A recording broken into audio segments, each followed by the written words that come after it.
Professor ji Das वो professor नहीं है जो आप जी दे नाल गुरमत का ज्ञान साझा कर सके। इनू तो केवल कुछ शरीर नूं लगन वाले रोगों का गुरु ने तरस किया, एक किता बख्श दिता, पढ़ाउण वास्ते यूनीवर्सिटी विच नौकरी दे दी। ये उस किस्म का प्रोफेसर है। मेरे विच ये काबलियत नहीं कि मैं आप जी के नाल गुरमत का ज्ञान साझा कर सकां। मेरा तो उद्यम केवल ते केवल इतना है कि अपने सारियां उत्ते एक एडा भारा कर्ज है उस दशमेश पिता का जिन्हें अपना सारा सरबंस साडे लई वार दिता।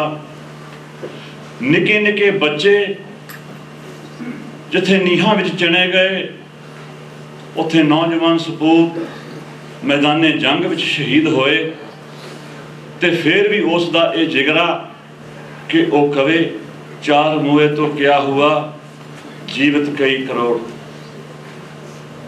देखो ये तो उस एक कर्ज नूं मन विच तार के कि असीं उहनूं उतार नहीं सकते, असीं जिन्नी भी कोशिश कर लीए असीं उस कर्ज नूं उसका मुकाबला असीं उस हिसाब की सेवा वो कॉन्ट्रीब्यूशन असीं बिल्कुल नहीं कर सकते। असीं केवल ये कह सकते हैं कि असीं तुहाडे करजाई हाँ सतगुरु जी, असीं तुहाडा दिता दाना खांदे हां ते तुहाडे हो के जे ना भौंके तो असीं अकिरत घन को आवांगे। असीं अकिरत घन नहीं बनना चाहते क्योंकि अकिरत घन धरती ते भार हुंदे है। सो आओ आपां अपने विषय वल वधीए। ये बेनती आप जी जरूर मेरी मननी ते ध्यान विच रखनी कि ये जो सैमीनार है ना, ये केवल श्री दसम ग्रंथ दे विच जो बाणियां ने उन्हां दे संबंध विच नहीं है। ये समुची जो धुरकी बाणी है उहदी असलीयत ते अहमियत सानू समझ आ जावे। कोशिश करिए ये उस मंतव नूं मन विच रख के इहदा आयोजन किया गया है। This seminar has not been organized just so that we can tell you, we can share you the contents and significance of the Bani of Sri Dasam Granth Sahib. Unless and until we look at the whole Bani as one, we will not be able to get the message of the Gurus. We will not be able to walk on that path which the Guru wants us to. We can't look at Bani in isolation that I'm going to accept this and I'm going to reject that. Who are we to reject? ये तो उस साखी आ गई ना भाई दया सिंह जी के सामने जो गुरु गोबिंद सिंह साहब जी वो वट्टा इधरों सुटते हैं ते इधर पलटते हैं ते फिर इधर करते हैं ते फिर इधर करते हैं ते जदों थले डिग जाता है ते गुरु साहब जी ये पुछते हैं भाई दया सिंह जी ये की होया? वो कहते जिहड़ा तुहाडे हत्थ चों गया वो हमेशा ले गया। आपां इस गल की कोशिश करनी है कि असी किसी भी आने बहाने अपने गुरु दे होके रहिए। ये वाला भार लैके जिउना कि ये बेमुख है, ये बहुत ज़्यादा बड़ा वजन है। ये सामने आ रहा है जदों कोई बंदा ऊल जलूल बोलता है वह मतलब यही होंदा कि वह मन का संतुलन हुण हिल गया है। सो ये अपने सारे की गल सामने है। आपां गल शुरू करिए कि श्री गुरु ग्रंथ साहिब जी इतिहासक तथ्य है, पर मैं ये आप जी के सामने कुछ होर खास विशेष जो कुछ तथ्य ने वो मैं साझे करने ने। I am going to share with you some facts from history which we may not have been aware of before. So we all know in 1604 1604 Ramsar की धरती धन गुरु अर्जन देव पातशाह जदों पृथ्वी अज्ञा ने अपनी बाणी गुरु नानक देव पातशाह के नाम से रच के ਉਹਦਾ प्रचार करना शुरू किया। सतगुਰਾਂ ने समुचे लुकाए दे उधार वास्ते जो गुरु नानक की सोच नूं रिप्रजेंट करती बाणी सी वो एकत्र करन दा ये प्रोसैस शुरू किया। ये आप जी सारे जानते हो।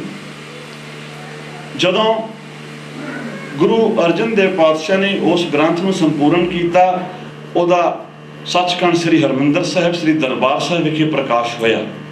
बाबा बुढ़ा जी पहले मुख ग्रंथी थापे गए। वो इतिहास तो आप सारे बड़े चंगी तरह जाणू हो।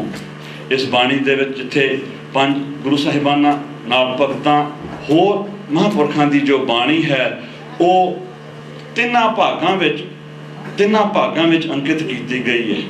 पहला भाग है जिहदे विच अपनियां नितनेम दीयां बाणियां हुंदियां ने, फिर ये बाणी रागां विच आउंदी है, फिर इहदा अंत आ जांदा है श्लोक 12 ते वधीक, ते उस तो बाद 9वें महले दे श्लोक, ते उस तो बाद समाप्ति रागमाला। ये वाली बाणी दा जदों संगठन किया गया ना, जो पहला पोर्शन सी उहदे विच कुछ एक ऐसियां सतगुरु साहिब जी ने आप जानी जान ने कुछ एक ऐसे शब्द सन जो पहला मूरे नहीं पाए गए, जिहदे विच जिवें सौ पुरख दियां चार शब्द ने वो उस स्वरूप दे विच जो करतारपुर साहब ने उन्हां विच वो नहीं सन।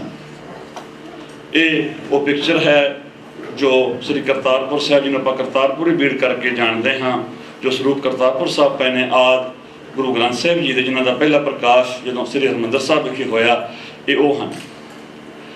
ये उस तरह के उन्हां दी जो नकल गां बनी उस स्वरूप दे ये गां तत्करे तो फोटो है। ये वाली फोटो वो स्थान है भाई बन्नो जी जिन्हां ने आदि ग्रंथ साहिब जी के स्वरूप जो तैयार होंदे सी ते उहदे विच बहुत ही योगदान पाया, सेवा की। ते उपरंत उन्होंने जिवें साखी आपां सारियां सुनी है, उन्होंने महाराज तो स्वरूप मंगे ते उहदी नकल की गई। ਇਹਦੇ ਵਿੱਚ कई गल्लां होर आउंदियां ने कि ਉਹਦੀ जिल्द बनाउणी सी, ਉਹਦਾ होर ਉਹ पक्ष ਨੂੰ मैं विच नहीं जा रहा। मैं सिर्फ ये कह रहा कि भाई बन्नो जी ने उस स्वरूप की जो करतार जो रामसर अस्थान से जो तैयार होया ਉਹਦੀ नकल भाई बन्नो जी ने उतारी। उस स्वरूप ਨੂੰ ਉਹਦਾ उतारा करन विच 12 लिखारी लाए गए, क्योंकि समा सीमित सी। 12 लिखारी लाए गए तो उन्होंने उस स्वरूप तैयार किया। पर जिवें समा बदलिया ये गल सामने आई, सिखां ने यह गल देखी कि इस स्वरूप दे विच जो भाई बन्नो जी का स्वरूप है, इहदे विच जो बाणियां आदि ग्रंथ दे विच शामिल हैं उस तो कुछ इलावा भी इहदे विच शब्द शामिल किए गए ने। इस स्लाइड दे विच तुसीं वो शब्द जिहड़े उस बन्नो दी बीड़ जिन्होंने आपां कहंदे हां भाई बन्नो जी ने जिहड़े स्वरूप तैयार किए उन्हां विच जो वखरे ते ज़्यादा शब्द ने वो इत्थे अंकित किए गए ने। कुछ भगत कबीर जी नूं कह के गए गए, एक रामकली छंत दे विच गुरु अर्जन देव जी पातशाह नूं एक कह के किया गया। दूसरा एक मीराबाई का शब्द विच आया, तो सूरदास जी का जो शब्द है जिहदे विच गुरु ग्रंथ साहिब जी केवल एक पंक्ति है, वो पूरा पदा भाई बन्नो दे बीड़ विच अंकित किया गया। ये नमूना है जो मीराबाई का शब्द जिन्हों अंकित जो भाई बन्नो की बीड़ में आया, ये वो एक तस्वीर है, ये गां नकल है, ये वो बीड़ नहीं है, भाई बन्नो की बीड़ नहीं है, पर इस तरह वो शामिल की गई ये जो जिन्होंने ऐड किया गया। तो गुरु अर्जन देव पातशाह ने इस कारण करके क्योंकि ये बाणियां अंकित की गई ने, तो जो मंजूर नहीं हैं इसका नाम फिर खारी बीड़ पिया। खारी बीड़ पिया, इतिहास गां वधदा गया। लोगों ने क्योंकि करतारपुर साहब वाली बीड़ गुरु साहब जी का होंदी सी, इहदे उतारे किन्ने होए किन्ने नहीं होए, पर लोगों कोले भाई बन्नो जी दे जो बीड़ सी ना वो बहुत ज़्यादा ईजिली अवेलेबल सी। सो उस तो उतारे होने शुरू हो गए क्योंकि सिखां ने बाणी पढ़नी सी, वो चाहते सी असीं पढ़ीए। तो जिमें जिमें ये समा बदलता गया, सिखां ने जो पिछे जो गलती भाई बन्नो जी ने की वो गां उस तरीके के नाल प्रोपोगेट होंदी गई। गल इत्थे आके ये महसूस होया कि जदों 100 साल लंघ गया भाई बन्नो जी के स्वरूप नूं तैयार होया, उस दे विच अखीर दे विच आके होर कई इस तरह दीयां रचनावां पा दित्तियां गईयां जिहदे विच चित दर लख मुहम्मदा बायात शम खाक 15 श्लोक गुरु नानक देव जी नूं कह दिता, हकीकत रा मुकामी राजे शिवनाथ की कथा, ये सारियां उहदे विच रतनमाला, ये सारियां गल्लां विच आ गईयां। हुण ये जदों एक बंदा गलती करदा गां दूजा दी नकल मारदा, वो गलती करदा अगली गां करदा, सारे पंजाब दे विच खास करके जिहड़े ये पटना साहब तो लैके पंजाब अमृतसर साहब तक जो रस्ते सी जिथे जिथे सिख आके उतारा करते सी, सफ़र करते सी, उत्थे उत्थे ये वाले स्वरूप विकसित होने शुरू हो गए, लोगों दे विच ये प्रचलित हो गए। पर ये वाली गल जदों गुरु गोबिंद सिंह साहब जी तक आई कि इहदे विच जो बाणी जो प्रमाणित नहीं है वो ऐड की गई है, तो उन्होंने उपराला किया कि किस तरीके के नाल आपां जो सतगुर की जो बाणी है, बाणी गुरु गुरु है बाणी, वो जो उन्हों का मकसद सीगा धन गुरु ग्रंथ साहिब जी नूं गुरता गद्दी देण दा, उस वास्ते उन्होंने ये उपराला आरंभ किया जो दमदमा साहब विखे होया ते दमदमी भीड़ उथों होंद विच आई। इहदे विच मैं तुहाडे नाल एक छोटी जी गल साझी करनी चाहुंदा कि भाई बन्नों ने जदों ये स्वरूप तैयार किया ना, उदों एक साल दे विच पहले साल दे विच ये वेरवा डॉक्टर साहिब सिंह दी जो पोथी है वो इंग्लिश का translation of the about compilation of Shri Guru Granth Sahib जी दे विच बड़े विस्तार नाल लिखिया है।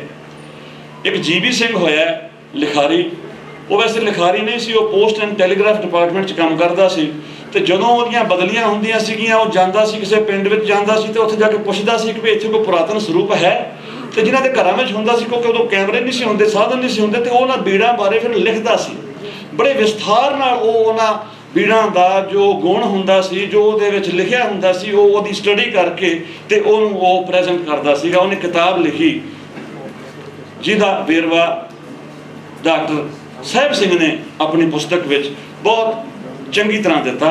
ਉਹਦੇ ਵਿੱਚ ਉਹਨੇ लिखिया कि एक पिंड सी, ਉਹਦਾ नाम सी ਬਹੁਤ, ਇਹ 5 मील की दूरी ਤੇ ਹੈ ਕੱਲਾ ਭਾਈ ਬੰਨੋ ਦੇ ਪਿੰਡ ਤੋਂ। ਉਹਦੇ ਵਿੱਚ ਕਹਿੰਦਾ ਟੋਟਲ 569 ਫੋਇਲਸ ਨੇ। ਇੱਕ ਗੱਲ ਦਾ ਧਿਆਨ ਰੱਖਣਾ, ਜਿਹੜੀਆਂ ਪੁਰਾਤਨ ਜਿਹੜੇ ਸਰੂਪ ਨੇ ਨਾ, ਪੁਰਾਤਨ ਨਾ ਮੈਂ ਆਖਾਂ ਇਤਿਹਾਸਕ ਸਰੂਪ ਨੇ, ਕਿਉਂਕਿ ਗੁਰੂ ਮੇਰਾ ਹਮੇਸ਼ਾ ਨਵਾਂ ਹੈ, ਗੁਰੂ ਕਦੇ ਪੁਰਾਤਨ ਨਹੀਂ ਹੁੰਦਾ। ਇਤਿਹਾਸਕ ਜੋ ਸਰੂਪ ਨੇ ਨਾ, ਉਹਦੇ ਵਿੱਚ ਜਦੋਂ ਅੰਗਾਂ ਦੇ ਜਦੋਂ ਨੰਬਰ ਲੱਗਦੇ ਨੇ ਤੇ ਉਹ ਇੱਕ ਪੱਤਰੇ ਨੂੰ ਇੱਕ ਨੰਬਰ ਦਿੱਤਾ ਜਾਂਦਾ, ਦੂਜਾ ਦੂਜਾ ਹੁੰਦਾ। ਇਹੋ ਨਹੀਂ ਹੁੰਦਾ ਕਿ ਇਸ ਪਾਸੇ ਇੱਕ ਹੈ ਤੇ ਦੂਜੇ ਪਾਸੇ ਦੂਜਾ ਹੈ, ਤੇ ਇਸ ਪਾਸੇ 3 ਹੈ ਤੇ ਇੱਧਰ 4 ਹੈ। ਇਹ ਇੱਕ ਅੰਗ ਹੈ, ਇਹ ਦੂਸਰਾ ਅੰਗ ਹੈ, ਇਹ ਤੀਸਰਾ ਅੰਗ ਹੈ। ਇਸ ਹਿਸਾਬ ਨਾਲ ਇਸ ਜੋ ਬੋਹਿਤ ਦੇ ਵਿੱਚ ਜੋ ਇੱਕ ਸਰੂਪ ਮਿਲੇ, ਜੋ ਭਾਈ ਬੰਨੋ ਦੀ बीड़ लिखी जान तो 1 साल बाद ही तैयार हो गया। वह लिखारी केवल एक है, भाई बन्नो दे 12 ने, ये केवल एक है। तो वो 569 569 वो अंग ने, वो फॉइल्स ने। तो ये जोड़ा यदा कंटेंट वाला जो टेबल है ना, जो तत्कर है, वह अखीरला जो एंट्री है वो रागमाला है। अखीरली एंट्री जो बहुत दे विच जो इस रूप पाए ने, लगभग 100 साल लंघ गया। ये किवें मैं कह रहा, यदा मैं विस्तार दसदा। जिहड़ा इहदा लास्ट अंग सी ना, वो किसी ने पाड़ लिया। वो अंग पाड़ के ते 26 वखरे विच पत्रे पा के उस स्वरूप नूं दोबारा जिल्दबंद कर दिता गया। ये कित्थों पता लग्या भी 100 साल बाद होया? क्योंकि उस स्वरूप दे विच गुरु 9वें पातशाह दे अकाल चलाने उन्हां दी शहीदी बारे भी तरीक लिखी सी, भी वो किहड़ी तरीक नूं शहीद हुंदे आ। उत्थों ही महसूस हुंदा कि या तां गुरु गोबिंद सिंह साहिब जी दे वेले इस नूं दोबारा बन्निया गया, ये जो विच अंग वखरे पाए गए 26, ते या गुरु गोबिंद सिंह साहिब जी तो बाद ये वाला कार्य कीता गया। उन्हां 26 अंगां दे विच की सी, वो मैं तुहानूं सिर्फ जिहड़े बच्चे बैठे ने, जिहड़ी मेरी गल शायद पंजाबी होण करके मैं ना समझे होना, just want illustrate this fact to you. This is how the book looks like. We have these foils 1, 2, 3, 4, 5, 6, and what happened was somebody just tore off the last page, and this last page in the contents it says is Ragmala. He removed that page, and what he did instead was he added 26 pages at the end, and those 26 pages contained the Bani of Guru Tegh Bahadur Sahib Ji all together, सारी इकट्ठी, रागां विच नहीं सी वंडी हुई, सारी दी सारी गुरु तेग बहादुर साहब जी की बाणी उत्थे आई।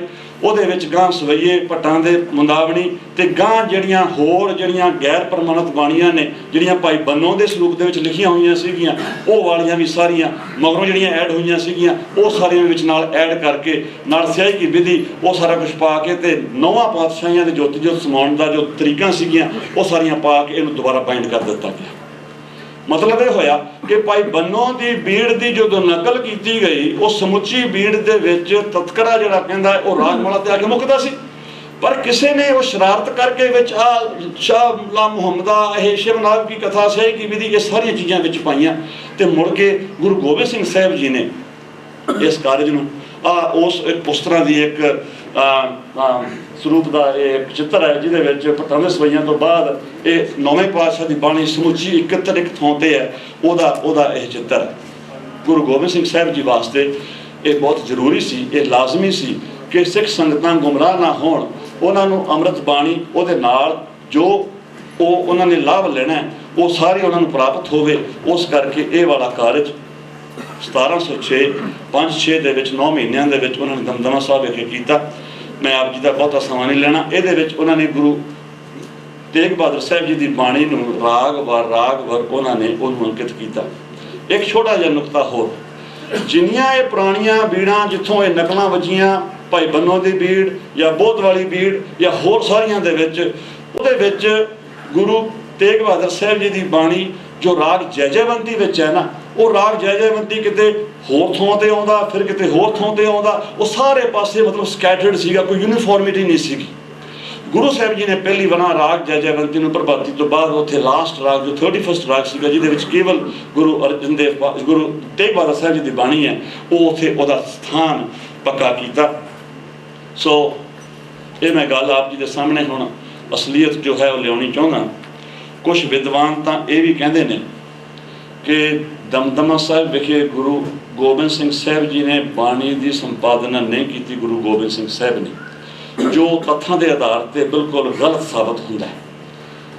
ਗੁਰੂ ਸਾਹਿਬ ਜੀ ਨੇ ਜ਼ਰੂਰ ਦਮਦਮਾ ਸਾਹਿਬ ਜੋ ਅਨੰਦਪੁਰ ਸਾਹਿਬ ਹੈ ਉੱਥੇ ਵਿਦਵਾਨ ਜ਼ਰੂਰ ਇਕੱਤਰ ਹੁੰਦੇ ਹੋਣਗੇ, ਜ਼ਰੂਰ ਉੱਥੇ ਕੁਛ ਨਾ ਕੁਛ ਕਾਰਵਾਈਆਂ ਹੁੰਦੀਆਂ ਹੋਣਗੀਆਂ, ਪਰ ਤੱਥ ਇਹ ਦੱਸਦੇ ਨੇ ਕਿ ਜੋ ਵੀ ਬਾਣੀ ਦਾ ਸੰਗ੍ਰਹਿ ਹੋਇਆ, ਜੋ ਵੀ ਬਾਣੀ ਇੱਕ ਤਰ੍ਹਾਂ ਜਦੋਂ ਜਗਤ ਦੇ ਸਾਹਮਣੇ ਆਈ ਗ੍ਰੰਥ ਸਾਹਿਬ ਦੇ ਰੂਪ ਦੇ ਵਿੱਚ, ਉਹ ਦਮਦਮਾ ਸਾਹਿਬ ਵਿਖੇ ਆਈ। ਪਰ ਇੱਕ ਗੱਲ ਦਾ ਧਿਆਨ ਧਰਿਓ, ਆ ਜੋ ਸਾਨੂੰ ਅੱਜ ਗੁੰਮਰਾਹ ਕਰਨ ਵਾਸਤੇ ਕਈ ਥਾਵਾਂ ਦੇ ਉੱਤੇ ਪਰਚੇ ਪੜ੍ਹੇ ਜਾਂਦੇ ਨੇ, ਉਹਨਾਂ ਵਿੱਚ ਇਹ ਲਿਖਿਆ ਜਾਂਦਾ ਹੈ ਕਿ ਇਹ ਜੋ ਸਰੂਪ ਜੋ ਗੁਰੂ ਗੋਬਿੰਦ ਸਿੰਘ ਸਾਹਿਬ ਜੀ ਨੇ ਦਮਦਮਾ ਸਾਹਿਬ ਵਿਖੇ ਤਿਆਰ ਕਰਾਇਆ, ਉਹਦਾ ਨਾਂ 10ਵੇਂ ਪਾਤਸ਼ਾਹ ਦਾ ਗ੍ਰੰਥ ਔਰ ਦਮਦਮੀ ਬੀੜ ਉਹਦਾ ਨਾਂ ਪਿਆ। ਇਹ ਗੱਲ ਗਲਤ ਹੈ, ਇਹ ਗੱਲ ਗਲਤ ਹੈ। 10ਵੇਂ ਪਾਤਸ਼ਾਹ ਦਾ ਗ੍ਰੰਥ ਕਿਹੜਾ ਹੈ, ਇਹਦੇ ਬਾਰੇ ਮੇਰੇ ਤੋਂ ਬਾਅਦ ਵੀਰ ਗੁਰਿੰਦਰ ਸਿੰਘ ਹੁਣਾਂ ਨੇ ਆਪ ਜੀ ਦੇ ਨਾਲ ਸਾਂਝ ਪਾਉਣੀ ਹੈ। ਉਹ ਸਰੂਪ ਜਿਹੜਾ ਦਮਦਮਾ ਸਾਹਿਬ ਤਿਆਰ ਹੋਇਆ ਉਹ ਦਮਦਮੀ ਬੀੜ ਹੈ, ਉਹਨੂੰ ਦਮਦਮੀ ਬੀੜ ਕਹਿੰਦੇ ਆ। ਉਸ ਬੀੜ ਨੂੰ ਗੁਰਤਾ ਗੱਦੀ ਪ੍ਰਾਪਤ ਹੋਈ। ਇਹਦੇ ਪਿੱਛੇ ਕੀ ਕਾਰਨ ਹੈ, ਇਹ ਆਪ ਸਭ ਨੂੰ ਇਸ ਕਾਨਫਰੰਸ ਦੇ ਐਂਡ ਤੱਕ ਸਮਝ ਆ ਜਾਏਗੀ। ਮੈਂ ਕੁਛ ਇੱਕ ਇੰਟਰਨੈਟ ਤੋਂ ਫੋਟੋਆਂ ਸੀ ਜਿਹਦੇ ਵਿੱਚ ਉਹ ਜੋ ਦਮਦਮੀ ਬੀੜ ਜੋ ਹੁਣ ਇਹ ਤਖਤ ਸਾਹਿਬੋ ਕੀ ਤਲਵੰਡੀ ਵਿਖੇ ਪਏ ਨੇ, ਇਹ ਉਹਦਾ ਤਤਕਰਾ ਹੈ। ਇਹ ਅੱਗੇ ਸਾਰਾ ਜਪਜੀ ਸਾਹਿਬ ਗਾਂ ਸਾਰੇ ਸ਼ਬਦ ਜਿਹੜੇ ਆਉਂਦੇ ਨੇ ਇਹਨਾਂ ਦਾ ਵੇਰਵਾ ਇਹਦੇ ਵਿੱਚ ਦਿੱਤਾ ਗਿਆ ਹੈ। ਇਹ ਤੋਸ਼ਾ ਗਾਣਾ ਸ੍ਰੀ ਦਰਬਾਰ ਸਾਹਿਬ ਅੰਮ੍ਰਿਤਸਰ ਵਿਖੇ ਜੋ ਸਰੂਪ ਪਏ ਨੇ, ਇਹ ਉਹ ਨੇ ਜੋ ਦਮਦਮੀ ਦੇ ਬੀੜ ਦੇ ਜੋ ਨਕਲ ਨੇ। ਮੁੰਦਾਵਣੀ ਮਹੱਲਾ 5ਵਾਂ ਸ਼ਲੋਕ ਨੰਬਰ 9ਵਾਂ, ਮੁੰਦਾਵਣੀ ਮਹੱਲਾ 5ਵਾਂ, ਰਾਗਮਾਲਾ। ਇਹ ਫਿਰ ਗਾਂ ਰਾਗਾਂ ਦਾ ਸ਼ਬਦਾਂ ਦਾ ਤਤਕਰਾ ਸ਼ੁਰੂ ਹੁੰਦਾ ਹੈ। ਮੈਂ ਆਪ ਜੀ ਦੇ ਅੱਜ ਦਰਸ਼ਨ ਉਸ ਸਰੂਪ ਤੇ ਕਰਾਉਣੇ ਨੇ, ਛੇਤੀ ਮੈਂ ਕਰਾ ਦਿਆਂ। ਇਹ ਸਰੂਪ ਸਾਬੋ ਕੀ ਤਲਵੰਡੀ ਹੋਇਆ ਜਿੱਥੇ ਗੁਰੂ ਮਹਾਰਾਜ ਸਾਹਿਬ ਨੇ ਸੰਪਾਦਨਾ ਕੀਤੀ ਗੁਰੂ ਗ੍ਰੰਥ ਸਾਹਿਬ ਜੀ ਦੀ। ਇੱਥੋਂ 25 ਮੀਲ ਦੀ ਦੂਰੀ ਤੇ ਪੁੱਚੋ ਮੰਡੀ ਨਗਰ ਹੈ। ਪੁੱਚੋ ਮੰਡੀ ਨਗਰ ਦੇ ਵਾਸੀ ਬਾਬਾ ਦਿਆਲ ਦਾਸ ਜੀ, ਇਹ ਬਾਬਾ ਦਿਆਲ ਦਾਸ ਉਹ ਨੇ ਜਿਹੜੇ 7 ਦਿਨ ਗੁਰੂ ਗੋਬਿੰਦ ਸਿੰਘ ਸਾਹਿਬ ਜੀ ਦੇ ਮਗਰ ਲੰਗਰ ਲੈ ਕੇ ਪੇਸ਼ ਕਰ ਛਕਾਉਣ ਵਾਸਤੇ ਫਿਰਦੇ ਰਹੇ। ਤੇ ਗੁਰੂ ਸਾਹਿਬ ਨੇ ਕਿਹਾ ਤਾਂ ਖੰਡੇ ਦੀ ਪੌਲ ਨਹੀਂ ਲਈ, ਮੈਂ ਤੇਰਾ ਲੰਗਰ ਨਹੀਂ ਛਕਣਾ। 7ਵੇਂ ਦਿਨ ਜਾ ਕੇ ਇਹ ਮੰਨਿਆ ਸੀ। ਸਾਖੀ ਤੋਂ ਤੁਸੀਂ ਸਾਰੇ ਬੜੀ ਚੰਗੀ ਤਰ੍ਹਾਂ ਜਾਣੂ ਹੋ।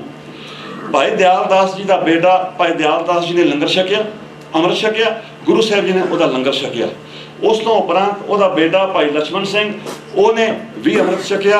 ਉਹਨਾਂ ਦੇ ਘਰ बेटी ਉਹਦਾ नाम बीबी करम कौर, ਉਹਨੇ ਇਹ ਸਰੂਪ जो मैं ਜਿਹਦੇ दर्शन कराउण लगे हाँ, ये उस थां तो जो तलवंडी साहब तो केवल 25 किलोमीटर की दूरी पर है, उत्थे बैठ के इसका उन्होंने नकल मारी, उतारा किया। ये बाबा दीप सिंह जी के समकाली होए भैन जी बाबा जी साडे, ते ये पुज्जो मंडी दे विच ये रहंदे सन।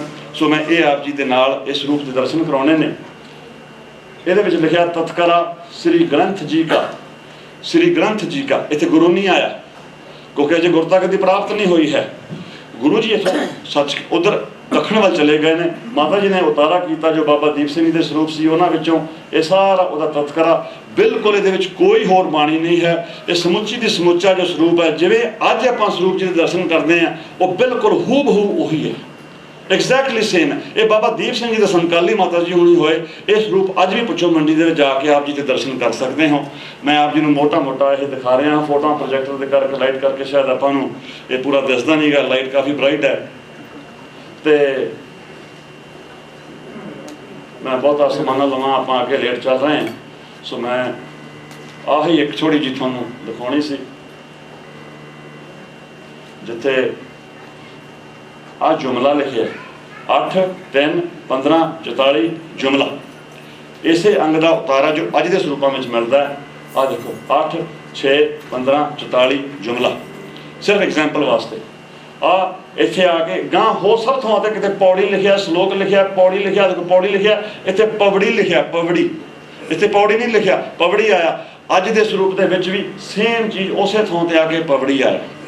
ये उही स्वरूप अज जो जिन्होंने आप मत्था टेकते हैं, ये उही स्वरूप ने। मैं सिर्फ कहना ये चाहना कि ये समुचे स्वरूप दमदमा साहब विखे जो तैयार होए, जिन्हों के गुरु साहब जी ने आ हुण गौड़ी सुखमणी महला पंजवां, हुण इत्थे देखो महला नहीं लिखिया, मम्मे पा के 2 बिंदियां पाइयां, इत्थे भी सेम टू सेम सुखमणी गौड़ी सुखमणी महला पंजवां पा के पाया। इन्होंने भी पूरा महला लिख, कई थां ते पूरा शब्द लिखिया होंदा है। सो आगे रागमाला आ गई है, इत्थे मुंदावनी महला पंजवां रागमाला, ते अगे आके ये समाप्ति हो जाती है सेम उस तरीके के नाल। जिथे अपनी जो जो जो मंगल ने उन्होंने भी पोजीशनिंग बिल्कुल सेम टू सेम उसी तरह ही है जिदा अजकल है। आ जो स्वरूप ने, आ स्वरूप जिहड़े मैं तुहानूं दर्शन कराउण लगे हाँ, ये कुठाले नगर विच पए ने। कुठाला नगर वो है जिहड़ा कुपरहेड़ी के नेड़े एक पिंड है, संगरूर बरनाला ते मलेरकोटला सड़क पर। इस पिंड दे विच बाबा सुद्धा सिंह जी की अगवाई विच 19 सिंह वड्डे घल्लूकारे विच जख्मी होए, वो उत्थे आके उतरे। वो उत्थे उतरे आके ते जदों उत्थे अपने जख्मां की ताब ना चलते हुए 19 सिंह शहीद हो गए। बाबा सुद्धा सिंह जी ठीक हो गए, वो अपने गांव पिंड जलंधर कोले सी उत्थे चले गए। उन्हां कोले एक स्वरूप सी वड्डे घल्लूकारे समय, उन्हां पास एक स्वरूप सी, वो उस नगर विच छड्ड गए जिथे अज भी वो मौजूद है।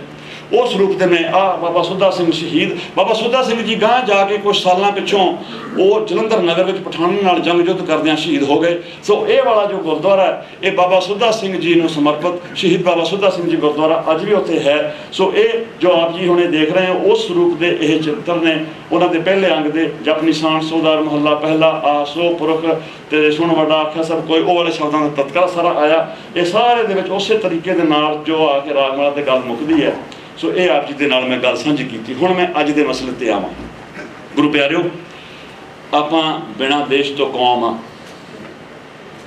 जे मैं ये कहां कि असीं गुलाम हाँ, वो भी कोई अथकथनी नहीं, तो गुलामां दे कोई हक नहीं होया करते। गुलाम सिर्फ धक्के दे योग हुंदे ने, उन्हां नूं कोई सत्कार नहीं दिंदा हुंदा। ये जो समा आया, अंग्रेज़ां दा समा आया, कुठाले नगर दे विच इस रूप दे प्रकाश हुंदे ने। अंग्रेज़ों का समा आया, विਉਂਤ बनी किसी न किसी तरीके के नाल सिखां दे विच पाड़ पाया जाए। सो उत्थे भसौड़ियां ने जन्म लिया। बाबू तेजा सिंह नूं पंथ ने बहुत मान दिता। इत्थों तक कि जो चीफ खालसा दीवान जो स्थापित होया, भाई साहब वीर सिंह जी ने बाबू तेजा सिंह नूं कहा तुसीं आके अरदास करो स्थापना की इस चीफ खालसे दीवान की। पर किस तरीके के नाल उन्होंने की अपने मन में उन्होंने मन विचार आई, की गल बनी कि इस तरीके के नाल के बाणी दे विचों जिथे राम आउंदा है, जिथे हरि आउंदा है, वो सारे अखर कढ़ दिओ, जो भट्टां दे सवैये ने वो सारे कढ़ दिओ। उन्हें आप दा वखरा स्वरूप बना दिता। चलो बना दिता, लोगों को गुमराह किया। अज कित्थे ने, आपां उन्हां दी परवाह नहीं करते। सिर्फ अज दे मौके ते जो सानू चैलेंजेस पेश आ रहे हैं, मैं उहदा तुहाडे सामने उदाहरण ये दे रहा इस मौके ते। इस स्वरूप दे विच जो संपूर्ण बाणी जो तत्करे दे विच तुसीं देखी दर्शन कीते, पसौड़ियां दे चेलियां ने आके कुठाले, क्योंकि एक प्रमाणित स्वरूप सी। ये गुरु गोबिंद सिंह साहब जी, बाबा दीप सिंह जी के समय तो वड्डे घल्लूकारे तो लैके उत्थे सुशोभित सी। ते पसौड़ियां ने आके श्लोक वारा ते वधीक तो गां जिन्ने अंग सी वो सारे पाठ करते, वो सारे पाठ करते, जिन्ने स्वरूप मिले वो सिखां ने लैमीनेट करके विच पाए। अगां जाके उन्होंने फिर अगां जाके उन्होंने फिर अपने किसी सिख ने वॉलंटियर किया, जिन्हें स्वरूप फिर नहीं मिले, जिन्हें पन्ने नहीं मिले, उन्होंने फिर ये रागमाला समेत होर जो बाणियां विचों नहीं सन वो उन्होंने पा के उस रूप को संपूर्ण किया। अज उतों का ये रिवाज है। ये बच्चे गए सन इस रूप के दर्शन करने लई, तो फोटोआं खिंच के मैनूं भेजियां उन्होंने, ये पिछले हफ्ते की गल है। उन्हों का हुण उतों का एक कानून है कि असी किसी बाहरले बंदे नूं इस ताबिया नहीं बहन देंदे। जदों किसी ने इस रूप के दर्शन करने होण तो वो एक दिन पहलों 2 दिन पहलों सानू दसे, तो असी स्वरूप प्रकाश करांगे, ताबिया असी बैठांगे, नाल एक साडे बॉडीगार्ड होगा, तो तुसी आके जो दर्शन करने तुसी कर सकते हो। कहते साडे नाल बहुत वड्डा धोखा होया है, साडे सिर ते ये भार है। सो भाई आपां इस गल का ध्यान रखिए, इस गल का ध्यान रखिए कि अपने नाल जो अज हो रहा है ना, ये इन्हां ही लीहां ते चल रहे हैं, इन्हां ही लीहां ते चल रहा है। सतगुरु साहब जी पंथ नूं बहुती सारी हिम्मत देण, जिस तरीके दे नाल उस समय जो 20वीं सदी की आरंभता दे विच जो पसौड़ियां ने साडे ते गल ते एक कन्फ्यूजन, एक बहुत ज़्यादा सिरदर्दी पैदा की सी, अज उन्हों का नामो निशान भी नहीं है। उस तरीके दे नाल जो अज दसम की बाणी ते किंतु करते पे ने, जो दसम की बाणी किस तरीके दे नाल सतगुरां ने, धन गुरु गोबिंद सिंह साहब ने अपने काल दे विच नाल उन्हां दे सिखां ने जिवें इस नूं संकलित किया, किस तरीके नाल इनूं एकत्र किया, किवें इहदी संपादना होई, वो सारे दा वेरवा इतिहासक तत्थां दे समेत मेरे वीर गुरिंदर सिंह जी ये आप जी नूं साझे करनगे। समा बहुत हो चुका, शायद अपना सवाल जवाब इस सैशन में ना कर सकी। जे आपके मन में कोई सवाल हो दास इस सैशन के जो सवाल होंगे ये आप जी के नाल बाहर साझे जरूर मैं लूँगा। सवाल मैं फिर कह दियाँ, मेरे को सिर्फ कुछ चित्र ने, मेरे इत्थे कख भी नहीं गा, मेरी कोई रिसर्च नहीं की। मैं तो सिर्फ एक भावना करके कि साढ़े सतगुरां दे नाल, साढ़े सतगुरां दी बाणी दी किस तरीके दे नाल अज तोहीन हो रही है, ये किते हिस्टरी रिपीट ना होवे। सो दास दियां भुल्लां बख्श देणियां जी। बहुत बहुत इत्थे सतगुरु साहब जी दे भरोसा है विद्वान बैठे ने, मैनूं शर्म जी आउंदी है इत्थे इन्हां सामने गल करदिआं। मैं तो सोचिया सी पहलों मेरी वारी आ जूगी, आप समूह इत्थे अजे आए नहीं होवोगे तो मेरा काम जिहा मुक जूगा विचों, पर ये हुण आप जी ने तरस कीता। सतगुरु जी ने जो अखर आप कढ़वाए वो मैं आप जी नाल साझे कीते ने। बेअंत बहुतियां गलतियां होईआं ने, खिमा मंगदा हाँ। फतेह प्रवान करो जी। वाहिगुरू जी का खालसा, वाहिगुरू जी की फतेह।